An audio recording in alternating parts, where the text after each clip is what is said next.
Mr. Federal Judge David-Wynn-Miller. Hey, sir, how are you? Good. Was that successful? Yes, we're in. Now we only have just me and you, and Monty and my partner Steve are trying to call back as well. Okay. So, how have you been? I've researched a lot of your videos, and I've actually been studying you for about 6 months, trying to have the mind grasp the technology. And I'm telling you, it's very difficult at the beginning. At the beginning, it seems as if you don't know where to start, what to look for. Hello? I'm here. Hi. All right. So my partner Steve, Judge David is on the phone. Hi, David. Hi, Steve. Okay, so and Monty is still here, correct? He's on his way. No. He's on his way. Okay. Oh, it sounds like it just got in. All right, we made it, guys. All right. Is David in? Yes. Okay, so I was talking so to run with it and yeah, go ahead. And, yeah. and So I was talking to David, and I was telling Steve a little bit about how my meeting with Monty went and how this technology's come about, why I started studying, then Monty, a meeting with him. It's all, we all kind of have the same feeling. The same feeling is understanding and knowing that the system at hand is corrupt and it's wrong. I stumbled along this technology from David after I went through the whole Constitution argument, the whole free man theory, the Dean Cliffords, and all these people that want to understand the Constitution and they want to fight for their rights, and then understanding that now we have no rights, and the wind kind of gets sucked out of your sails, and then you find something like this. So now I have my partner Steve, who I usually go to for most of my advice and things like that, and I'm sure he has a lot of questions for David of how the technology works and how something that is so corrupt will actually adhere to this system. So go ahead, Steve. Well, first of all, thanks for taking time. I really appreciate it, guys. I know you're busy, so I appreciate you being on the call. And I'll try to make this quick. I haven't spent as much time as I should actually going through the video series that David, you put up. And I should probably go through it in more detail. I'm sure most of the answers are there. But yesterday when I talked to Joe, he suggested that maybe if we got on a quick call, you could help clear some of the questions up. So basically, I have a background, and I grew up in the Kabbalistic mysticism, and I'm also Jewish. So I understand gematria, and I understand word value, I understand the alphabet and how it works. So when I saw, David, your kind of concept about how letters had values against numbers and against sentence structure, it kind of touched me because I have an understanding of that process. One of the things that came up, though, however, when I started to watch this series, and I, again, didn't watch it all the way through, so I apologize for my incompetence toward that, but is that I wasn't sure where the actual rule values were coming from, where they were established, and how you came about, coming to the understanding of how they worked in terms of the number value and how they appeal to the sentence structure, the syntax itself. So could you help me understand that? Okay. Sure. One is an adverb. One comes before a verb. If one modifies a two, adverbs modify verbs. Adjectives always come in front of a pronoun. You can't have it any other way. Three comes before a four. You can't have it any other way. And one that comes before a three, which comes before a four. So it's a natural order of operation. The prepositional phrase, or what we call the position loadial fact, is a 5, 6, 7. That's also a fixed series of three numbers coming together in sequence, and there's no other combination you can put them in. The past always comes before the future, and 8 always comes before 9, and 0 is a conjunction which has no modifying conditions with and or in any condition of any grammar, whether it be fact or fiction. So it was a natural phenomena to have 0 through 9 as a single digit cover all the prepositions of grammar. When the teachers taught you never start a sentence with a prepositional phrase, when you remove the preposition from a prepositional phrase, you have an adverb verb, which disqualifies your ability to use a fact. 3 times 3 times 3 equals 27. 3 times 3 times 3 times 0 equals 0. A fact times a fact times a fact equals a fact. But a fact times a fact times a lie equals a lie. Now you can get on a witness stand and testify all day long to facts and tell one lie, and all your testimony is thrown out. You can fill out an insurance form and go through 400 interrogatories and then write a 400 number affidavit, and if there's one discrepancy, any fact times 0, any number of facts times 0 equals 0, and any number of facts times a lie equals a lie, and you're disqualified to collect your insurance premium. So you've got you've got a series of scenarios here. We have other documents that we syntax with ABC. Sometimes we use colors in the past. Now, if I'm going to go in front of a jury, and I'm going to be 30 feet away from a jury where they can't see anything, and the judge is going to try to obstruct, I'll go ahead and use pink for an adverb, yellow for a verb, purple for an adjective, and green for a pronoun. And as fast as I can hold up flashcards with 350 words on a page, the jury can read all the color codes and say, where's the preposition, article, and noun? All I see is adverbs and adjectives, which are modifiers of a pronoun, and verbs, which are not facts. So therefore, nothing has been said. So it shows grammatically, as well as mathematically, that the attorneys, judges, lawyers, insurance companies, all your religions are only modifying, but they are not showing any facts.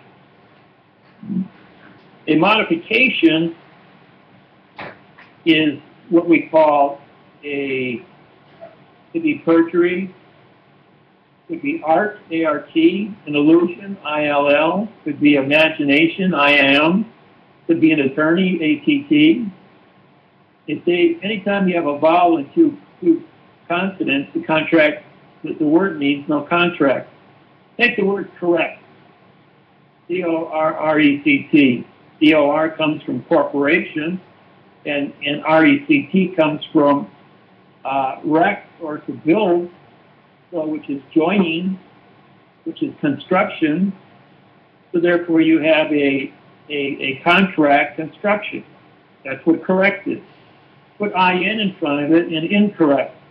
Now you have a vowel and two consonants, which means no correct contract, right? Okay, yeah, so... Now you have the word come, and the IRS says you didn't pay taxes on income. And in is no of come. How can you pay taxes on no come? Which is no contract.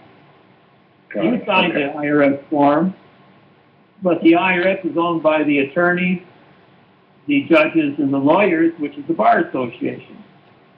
So therefore, they're not part of government. They're private clubs that collect taxes from people. And when you walk into a foreign vessel in dry dock called the court, you have just left planet Earth, and now you're on the spaceship of a foreign country or a foreign planet, where all humans, 8.6, are babbling.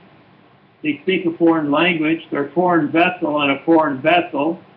So therefore, there's no communication, so they call you a prostate. P-R-O means no, and S-A is speak, no speak. Then the judge orders you to respond. R-E meaning no, and spond means to talk. So he's ordering you to no talk. The correct word is correspond. So therefore, you have one position says you have a contract to talk, the other one says you cannot talk. So when you enter this foreign vessel in dry dock and you've left your state, respective state you live in, you have left planet Earth, And now you have no right. Why don't you just run down to the dock in San Francisco and jump on a Chinese freighter or a Russian freighter without a seaman's pass, without a bill of lading, without any identification, and watch how long it takes you to get thrown into the rig for trespassing on a foreign country. No different when you walk into a courthouse. The courthouse is a foreign country. When you walk in there and your paperwork is not in order with a stamp on it making you a postmaster, because the post office controls the port authorities, which controls the Department of Transportation, which controls the Treasury and the money, and the post office, when you put a stamp on your document and you file it with the post office first, makes you a postmaster because you signed your name across the stamp to deliver the mail to the foreign vessel in dry dock under the jurisdiction of the port authority. So therefore, you're already contracted through the port authorities as a maritime bill of lading as a postmaster to deliver the mail with immunity. Therefore, if you have something to say to the captain of the ship of a foreign vessel called the courtroom, you have authorization. But the document that you just signed now becomes the vessel of paper, whether it be a 300,000-ton super tanker or a piece of paper, it's still a vessel. The vessel comes to the port of the court with a stamp on it. So the letter carrier is bringing the vessel to be docked, D-O-C-K-E-T,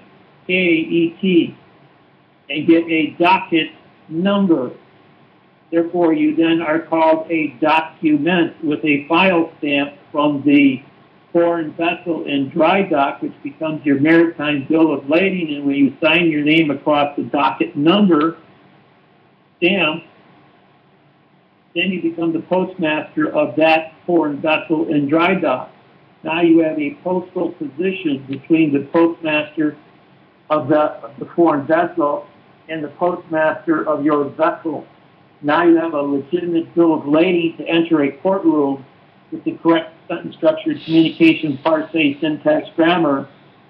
And when the judge turns around and reaches up for the revised statute of your state, which is written in 100% adverb verb fiction, you can say, sorry, sir, you can't use that. You have no continuance of evidence with the current court, which is a paper on the table under maritime law of commerce, which has a $1 stamp, which you signed and endorsed. So therefore, what? Hang on a second. Huh? I know, it's got a broken one. Just the one that was. Oh, I know that. Put the big one over there and say it right now. Start looking at this one. Oh, you told me. I think it's just put it on your tongue. You get a shock to the work. Does that mean? I want to know. No, you touched it. Stop drawer. Close the door. Sorry about that, guys. So when you walk into the court, it's all right. We're charging by the hour. When you walk into a courtroom and you have your paperwork in order, you're going to walk out of it. Now, if the judge says, "Well, I'm not going to abide by any of that," well, he hasn't treated you. That means he's guilty of constructive treason against you.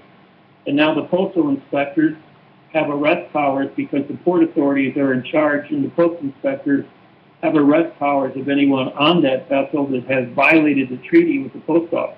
David, can you say that again? I think that seems to be one of the most important parts, because a lot of people are asking, we know that the courts are corrupt, so why would they adhere to this? And I think that's the answer. If you don't mind, just say that again. Well, the courts have learned that if they cooperate with our technology, being quantum, and use and allow the quantum paperwork to come in, that they can be arrested by the postal inspectors for criminal behavior, for not abiding by the contract that allows them to dock their vessels on planet Earth in the first place. Now, I'd also like to point out, David, I'd also like to point out these guys need to know where the court is. The court's the paperwork. We're missing. The federal postal court is a piece of paper. It is not a building. we ordered to open Benjamin Franklin's Federal Postal Court in Philadelphia, Pennsylvania on 12/21/2012. It has a new charter under Title 28, Section 636, a new federal oath of office for the judges, new embossing stamps and file stamps for the clerks of the court.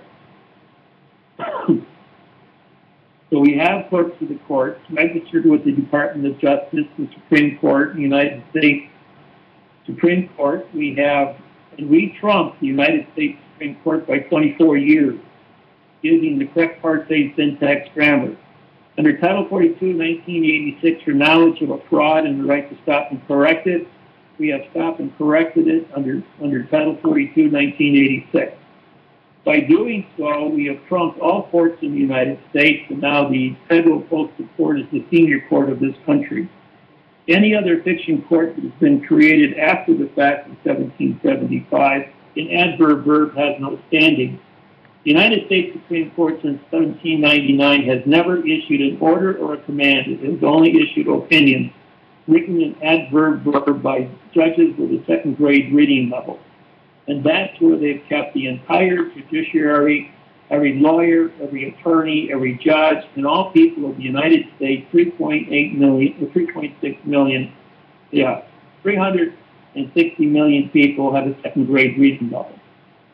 If you cannot read and write in quantum mathematical procedures, which is a 29 reading level, you can be harvested for lack of knowledge.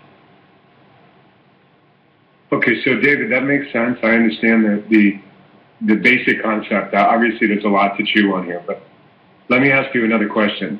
What happens if I understand syntax and I take syntax into the presence of a courtroom and a judge who doesn't necessarily understand it, and they just completely refuse to accept it, and they act illegally, but that they act the way that they want to act and proceed the way they want to proceed, and the harm comes to me or whoever's using the syntax? How do you overcome that problem?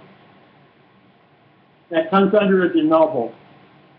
When the judge will not adhere to the correct parse syntax grammar, he activates it rid of de novo because of fraud and misleading statements. So I understand that, but who actually serves out the punishment for that? I mean, if the system in and of itself doesn't really want to follow the correct, whether it's correct or not, they just don't either understand it or they refuse to follow it. Who carries out the punishment against that unlawful action by the judge?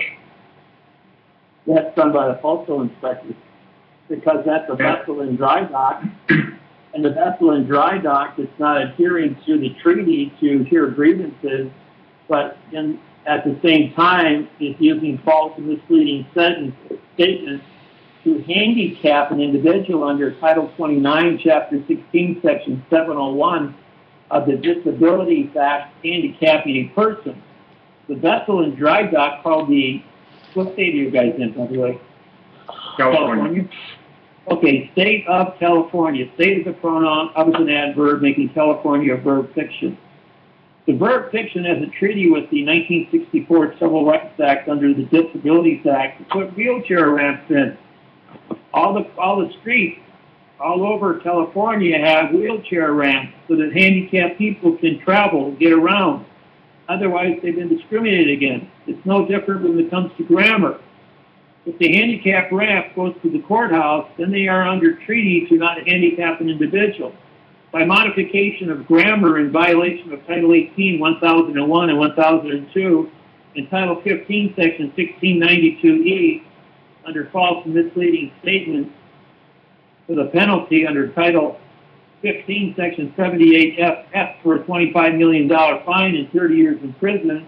Title 18, Section 1341 for the use of money under mail fraud while engaged in the fictitious conveyance of language in violation of Title 15, Section 1635A, where a 3-day rescission was not exercised to notify you that false and misleading statements were going to be used, results in a Title 15, Section 1639A for a penalty of 4 times what other monies they have extorted from you, interest on your mortgages, or damages against you, which then comes under the Clayton Act, 1914, which came out of the Sherman Act, 1906.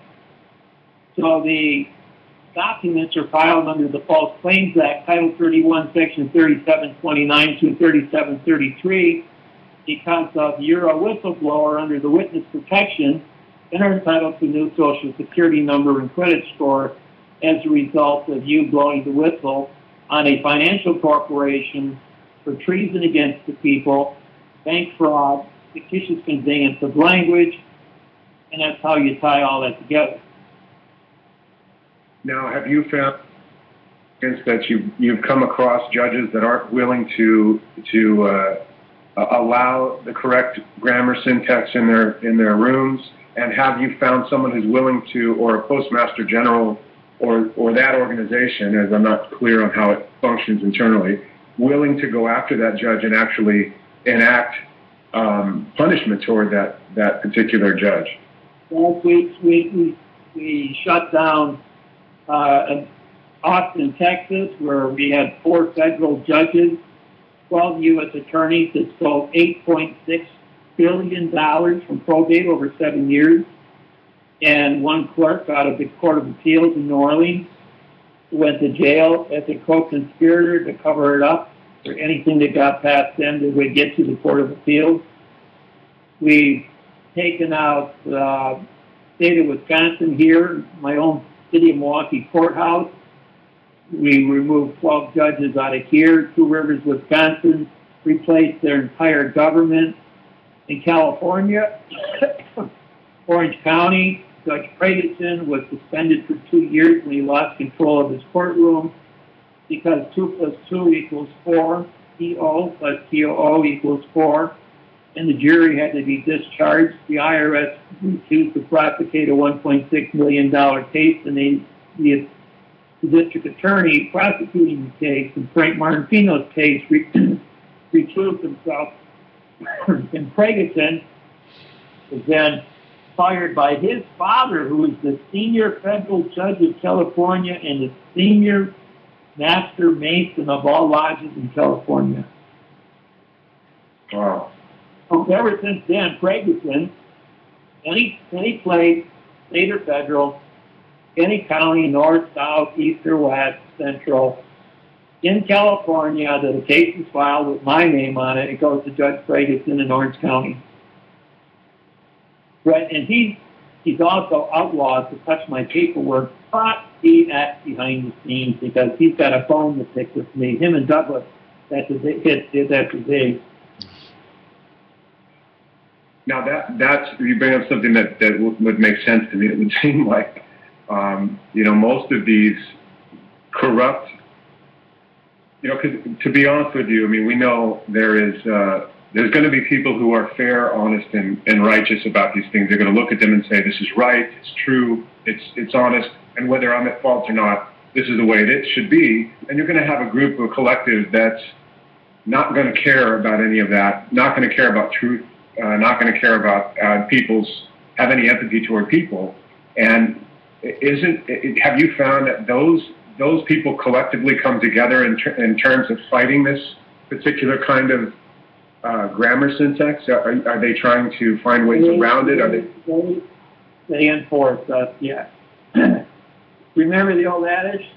Locks, thief, honest people, honest, but a thief will find a way in no matter what and break the law. Yeah. Okay, you have no difference in the courtroom. You have judges that are corrupt, they only speak in adverb verb, attorneys that only speak in adverb verb, lawyers speak in adverb verb. All 3 of these departments swear an oath that no law or fact shall be tried in court. Every politician, Congress, the Senate, the legislature, Supreme Court, your local aldermen, every single one of them, police officers, sheriffs, captains, everybody that works for government, 3 million people, swear an oath that no law or fact shall be tried in court. That's why the sign says no parking, don't walk, no trespassing. And knows an adverb modifies the verb trespassing, and parking, which is a condition of state, not a verb, so that's a lie, so they put a box around it. Anything in a box with an enclosed area can't be considered. Next, March 1st, 1997, I sued the United States Department of Treasury as a federal judge for putting a box around the money, vacating all United States currency. And 6 weeks later, in June of 2007, all the new money came out. And if you don't believe me, look at the back of the money you got in your wallet right now. All the boxes have been removed except the $1 bill, which is Masonic. Then Bill Clinton got caught with his, well then, in June of 1997, we wrote the Constitution of Hawaii, and we filed that at The Hague. Bill Clinton had to apologize July 1st to the Hawaiians for stealing the Hawaiian Islands in 1893, and again in 1957 for statehood. With that said, he had 2 documents on his desk which showed that David-Miller knew how to do the correct parsing syntax grammar. So in August, when he got caught with his zipper down, he hired me to be his counsel. And so Bill and I became friends at that point. Him and Hillary have been students of mine ever since. That's why they've enjoyed nobody prosecuting them. Bill Clinton went with the witness, and the question is, what is sex? The answer is, depends on what the definition of is. Right. Then he turns to I just showed the American people a verb is and a noun is. Would you like me to show them another verb and another noun? And the judge comes back, there'll be no further questions, this court stands adjourned. Well, with that said, the world goes, what the hell happened? He was asked one question, he demurred, and the case is sealed. So then Bill says, well, I worked with, but I got to go in front of Congress, and I can't take my lawyers with me. So how am I going to answer these questions for Congress, which I don't want to talk about? He says, well, you remember the movie A Few Good Men with Tom Cruise and Jack Nicholson? You want the truth? I'll tell you the truth, but you can't handle the truth. You guys remember that? Yes. Absolutely, yeah. So then, by the way, Jack Nicholson won Best Actor that year for that little statement, and the picture won Best Picture. And Tom Cruise won Best Supporting Actor that year. Getting back, I told Bill, I said, well, do the same thing in Congress. Take a $1 bill out of your pocket. Walk in there and hold it up in front of Congress and says, you want the truth? I'll tell you the truth before we get started. We take you all back to being 10 years old, where you learned about prepositional phrases and sentence diagramming. Because everybody at the Congress then probably went to a prep school. But then he said, so, the words on the document say the United States of America. And there's 2 autographs on this document. Well, we have a preposition and a the article, except they're separated. That makes them both adverbs. Anytime you have a vowel and 2 consonants, it means no contract, and so both adverbs are a no contract word because they're a modifier. The adverb the modifies an adjective united. The adjective is spelled ADJ, which is coloring of something. Therefore, you changed it, which is perjury. So the adjective united, UN means no, and ITE means citizen. That's the parse. The adverb modifying the adjective now modifies the pronoun state. TRO means no, NO means no, and UN means no in Latin. So we have a no, no, no condition of state. The condition of state is the pronoun is now connected to the adverb of. Again, ADV, no contract, which now modifies. Modifies is change, changes motion, motion is action, and action is verb. America is now a dangling participle verb on the money. Anybody want to show me the verb America? Where do you live in the fact America? Well, if it's a verb America, which it certifies to be here, it's mail fraud, Title 18, Section 1341, because it's under the fictitious conveyance of language. Title 18, 1001 carries a 10-year, $10,000 fine. Under mail fraud, it's a $1 million fine and 30 years in jail.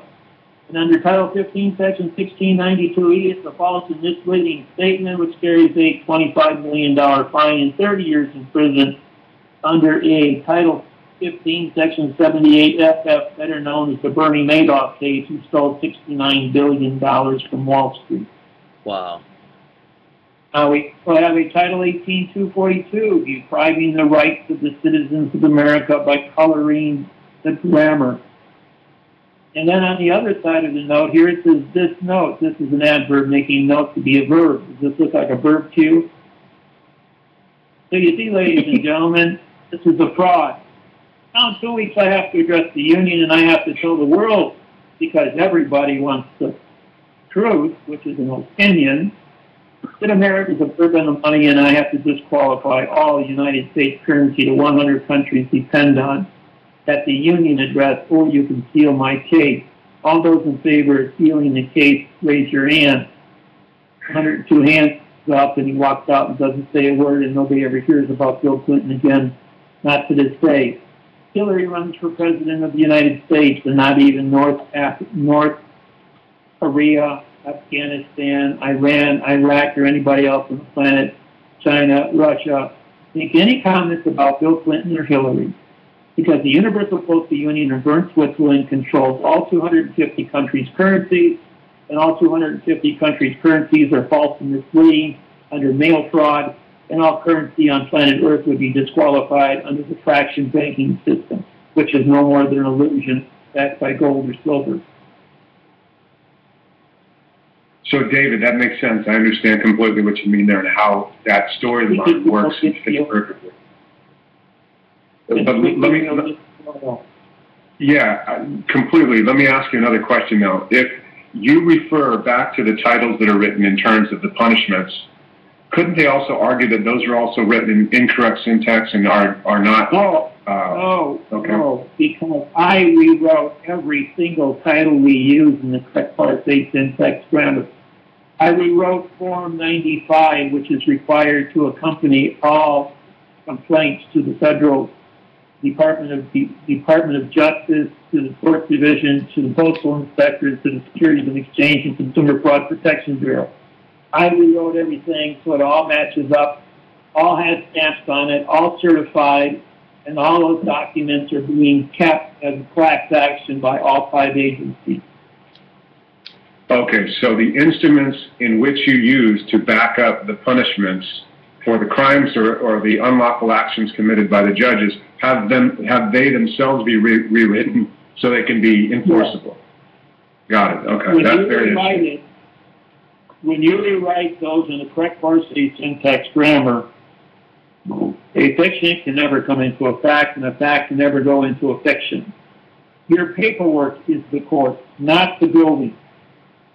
So when you dock your court, whatever judge signs on to it must obey the rules, regulations, and codes of our paperwork, because we are a federal postal court, and we have issued judgments. Anybody touches that, wants to join with it, must abide by the rules of that court, or they are guilty of constructive treason and will be sued for treason, perjury, and racketeering.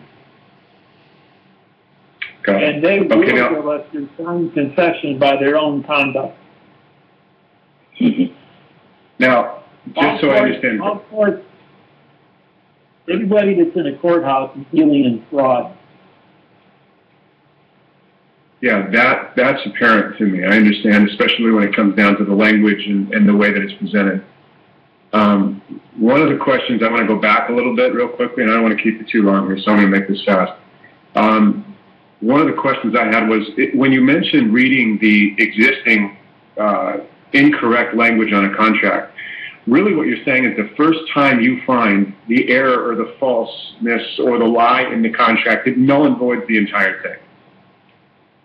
Absolutely. Any number times 0 is 0. Okay.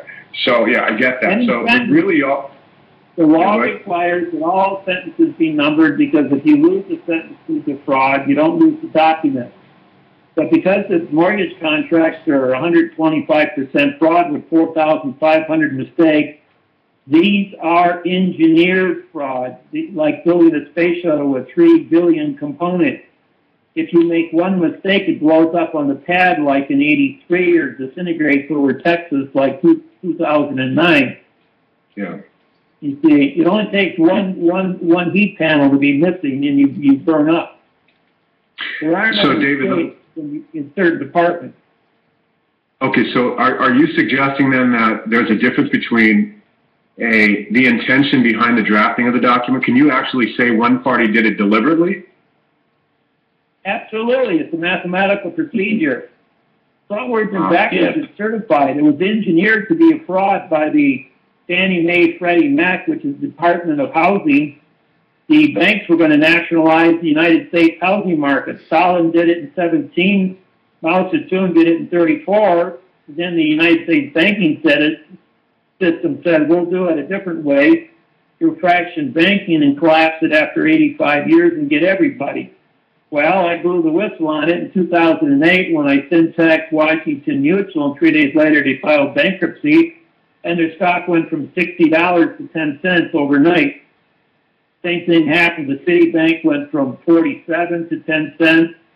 Bank of America went from 46 down to about $2. Wells Fargo went from 35, I think it was, down to $1. You know, and they're all sort of coming back now. And this has to do with all of the problems contractually with the incorrect writing of the contracts. All about syntax. All the syntax lawsuits, line filing have impacted every single banking industry and put over 1,480 banks out of business in the last 5 years. Okay, so what about the common man that signs a contract or writes a contract? Is it that it's not it is not a contract. A contract requires an offer and an acceptance by two parties. Your mortgage is only signed by you, not by the bank. And all the words on the document are straight lines and curved lines. And if you try to make sense of adverb verb, you haven't said anything. You haven't said anything. You haven't read anything. You haven't written anything. It's one big fat lie, and they stand up in front of a judge and say, I want to use this perjury to take that man's house. And that's a lie. So I now have a signed confession to sue him with the Department of Justice, the Tort Division, and the mail fraud, and securities in exchange for because under Title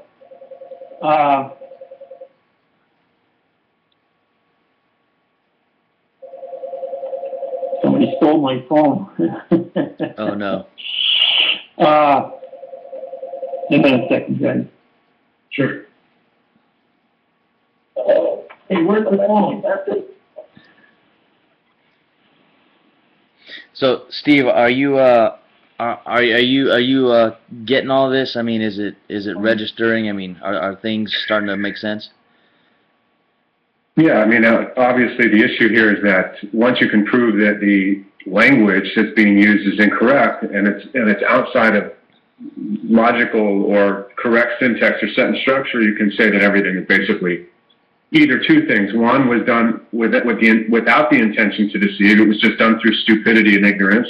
Or two, you can contend that it was absolutely done with the intention to harm, which is two very different, radically different things. My question, though, is when David comes back... They both fall under a position of usury. If you use fraudulent parsing syntax grammar, you fall into a usury scenario of being turned into a slave and being harvested. Okay. So if you... Right, so anything that I accept, I'm basically accepting I'm basically acknowledging at that point that I'm a slave and I'm able to be harvested for the system. I guess. Well, no, you be a slave and not have no thing. Okay. What do you mean? How can you be acknowledging yourself to be a slave when the individual who's talking is babbling an adverb verb? That was my question. Right. Got it. No, I Okay. asked Say that again, guys. Say that again. We had some. You and I say, what is your name? Okay. Yeah, you asking me? I Yes. said, I'm making a statement to you. What is your name? I'm afraid to. I don't want to say anything at all right now. You tell me. What is your name? Then you would say Steve, and then he would say, no, that's wrong, because what is not your name? Who's on first? Who's on first? Which part of the word statement didn't you understand? Isn't the statement ending with a period? I just called you a what. What is your name? What is a pronoun? Is an adverb. Your is an adverb, and name is a verb. So would you like to be a pronoun today called what, or would you like to be a verb called what? Totally understand that. I totally realize it. I specifically said it. I specifically said it was going to be a statement. Right. So here, Dave, let me ask you another question. Because if you don't pay attention, you're going to pay attention. Yeah, I understand what you mean completely, and that's why I'm a little bit. It takes some time to digest the actual process of understanding the sentence structure. I think it's a learning process. I'm going to ask you another thing before we go. Do you see that this knowledge in general has benefit to the common person? In other words, is it able to be, do you really feel that it's able to be recognized and usable to a common person? Is this something that you just feel you have to do and there's an elite small group of people that would also partake in digesting and understanding it and using it for the betterment of society? So, and I'm asking you this because I want to understand if there's a way that, are you trying to get this out to the masses, or are you just trying to hold it inside a tight circle that can do the most good? I have 5 billion people in 150 languages over a 25-year period registered on my website. So you tell me, I control 85% of all the intelligence on computers in 150 languages worldwide. Yes, China has adapted this and has been teaching it at colleges and universities and high schools since September 2012. Korea has been using it since 2008, South Korea. The Bar Association teaches it at the Bar Association College in Colorado for the past 5 years to the graduating class of seniors so that they understand what happens when they get hit by one of these lawsuits. Morpheus meet Neo, Neo meet Morpheus. You're just the next generation that learned how to use the computer and discovered it. And millions of people who already know about this have died, and new millions of people are coming up and learning. So the constant rotation of evolution, and that's always going to happen. Right. There's always going to be a constant feed of evolution and people learning how to be correct. David, I'm not sure if you're aware of this, but Steve is probably going to be one of the fastest and quickest students that you may have ever had. Besides Monty, of course. Well, you can study now, or you can study in jail where you don't have any books. Right. Yeah, right. If you know how to do this, they're not going to put you in jail, because if you put one guy in jail with quantum knowledge among 2,500 prisoners with second grade reading level, and you got a federal judge reading level 29, how long do you think it's going to take you to take over the whole entire prison? Because the only way anybody's getting out of there is if they use the correct parsing, syntax, grammar to vacate their case. You become king of the hill. Yeah, I totally understand that. Now, my thing, Dave, with this is that I see that there's a way to, and obviously you know this, I'm not saying anything new, but there's obviously a way to educate people so that they can return to a life of fairness, really. I don't think it's about taking advantage of anything. I really think it's just about becoming honest and clear and fair with each other, not only with neighbors, people in general, but with the system itself, by causing it to correct the way it's been abusing people. And is this, I mean, I'm sure this is what your general motivation is and your intention behind it, right? This is right. I am a meek person. I have absolute control to destroy all 250 governments, or to teach them how to be correct and unify the world in a peaceful communications, because no one ever went to war over a math problem in the entire history of mankind. No religion, no faith, no sex, no political organization or country has ever gone to war over a math problem. They only go to war over miscommunications and greed and lies. Absolutely, 100% agree with you. There's always a solution between two parties, and it's usually because neither party is understanding the other in almost all cases. I agree with you completely. The last question I have, and I'll let you go because I don't want to keep you, I'm sorry. How long does it take for a person to, a reasonably intelligent person, not a dumb person like myself, but a reasonably intelligent person, to digest the information and be capable enough to actually enact the kind of process they would need to, and to actually see changes in a courtroom? Well, if you in, which means no, act, which means no contract, if you want to use the word comprehend or correspond or to Comprehend is good. Be knowledgeable, those three words will protect you. Then you can function in a responsible manner. And that's about 200 hours. How long does that take to actually learn that for an average student that comes in and says, I want to learn correct syntax? How long does this process take for them to be proficient enough? 200 hours. Is that right, about 200 hours? A couple hundred hours. I'm not asking dollars, I'm asking time frame. I've had guys learn this in 20 hours. Okay. Yeah, I'm looking more for time frame and not actual expense. So it's typically a couple weeks of solid learning and study. Is that what you're saying, David? Yeah.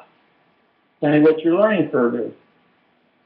Well, that's some people very have a real fast. high IQ and they get it right away, and other people, been working at it for years and they still can't make sense of it.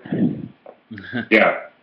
Okay, well, that makes sense to me. I really appreciate it. So I'll let you guys go. I just wanted to say I really appreciate the time. I'm going to go through the information in the videos a little more and touch up on my sentence structure, my understanding of sentence structure. But I just want to say thank you very much. I appreciate it, and I learned a lot. So thank you. Okay, guys. All right, thanks, David. I appreciate it. All right. All right, have a good day, guys. Monty, thank you. I appreciate the time listening. Do you have anything to add to this, Monty? No, I mean, he's on point. Yeah, I figured it. Stay on point. How long did it take you specifically to learn all this? Well, I didn't just learn, learn the syntax and all that. I learned all the procedure that goes along with it. I don't know the moment that it happened, but I've been doing it for a long time. Mine and I've been together about 14 years now. Yeah. And he's probably got 30,000, 35,000 hours. He's a federal judge. He's very proficient at what he does. And he's a very good judge, and he's respected by Riverside federal judges. As a matter of fact, after we opened up the federal postal court in Philadelphia, Pennsylvania, 8 of the 9 judges in Riverside resigned and walked off the bench, and they haven't been back. Yeah. And Monty and Watson are the only 2 people at the courthouse now. Wow. So, Monty, you're local, right? You're local to me, in other words. Yeah, I'm actually in Idaho. Wow, so I'm you're just very close to Joe. Yeah, we're 35 minutes away. So we'll convene, Monty. I'd love to sit with you and work out a program if possible. Very good. Yeah, that sounds great. I really appreciate it. Okay, Joe, I'll get in touch with you, and you can put me in touch with Monty. We'll all kind of touch base and figure out how to get some kind of training going on this so that I understand it a lot better, obviously, than I do. Yes, sir. Sounds good. All right. Thank you again, Monty. David, thank you so much. I'll talk soon. Thank you, guys. David. All right, Thank guys. you, guys. Thank you. Have a good day. Bye-bye. Have a wonderful day, guys. Bye.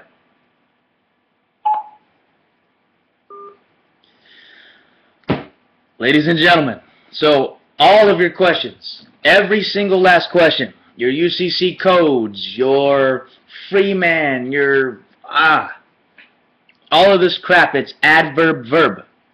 It's false. It's fiction. It's fraud. It's wrong. You may have won in the past. You may have. But you won just because the judge had A, a little bit of mercy, or B, was just a little bit dumber than you.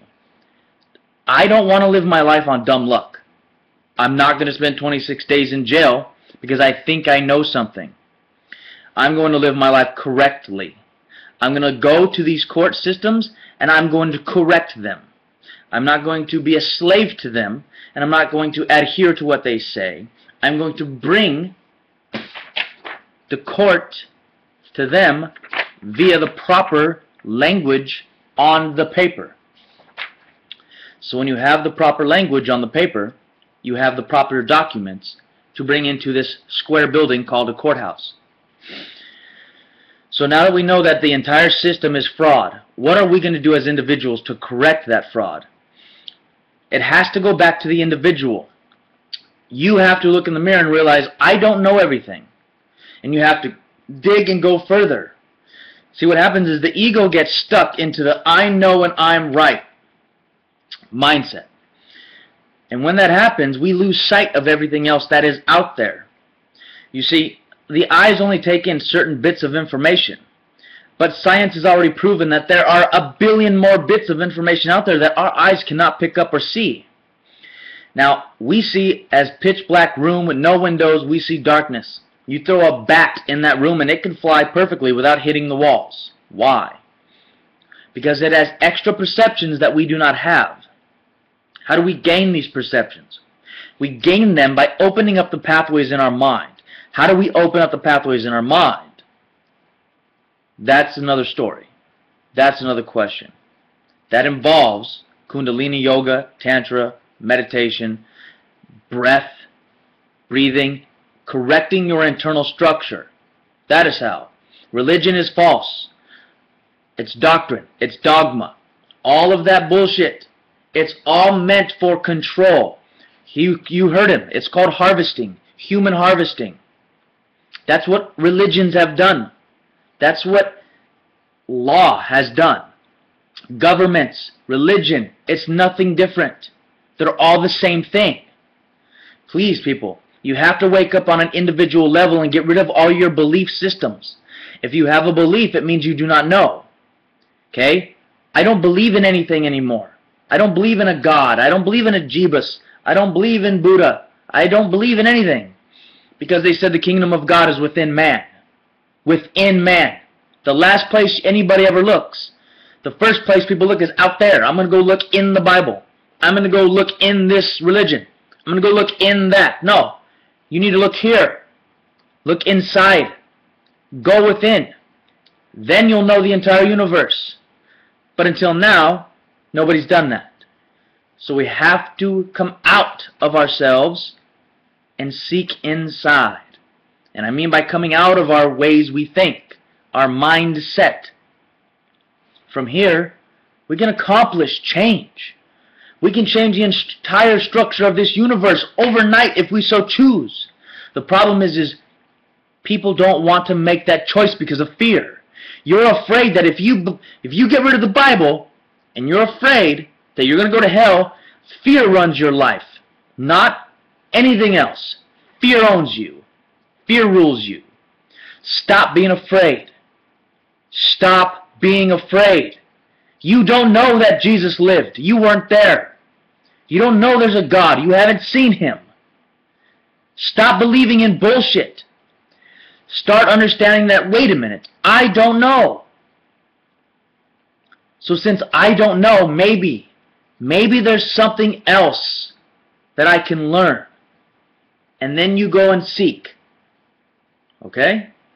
So that's my rant. I hope you guys enjoyed that conversation. That was David-Wynn-Miller, my buddy Roz, and Judge Monty Mueller.